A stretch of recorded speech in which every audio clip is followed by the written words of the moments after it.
Deuxième partie. Alandi papa na biso a glace ti akangi ye. Ale abeti doigt na ye kaka pa basi mibale babimi na kati ya voiture na ye. Babandi koya vers papa na biso abandi ko proposer ale bomoni basi o kitoko. Soko ndimi ka proposition na pesi yo. Bo bazozwi bango bakomi ya yo.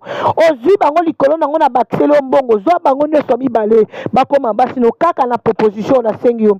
Papa na tala kanisa ebisi alobi na vi na ngande na komi mobange boye. Na simba mwasi na nzoto te papa ko ndima te.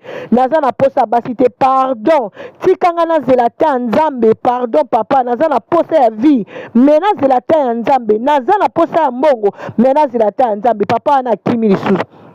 Akimi akomo kanisa lobi so na yebaki na nga na ninga na ndima na nga penza banda na botama no na mona ba biye bongo ebele ta zo kanisa atambola lembi telema ba biye wana ya moni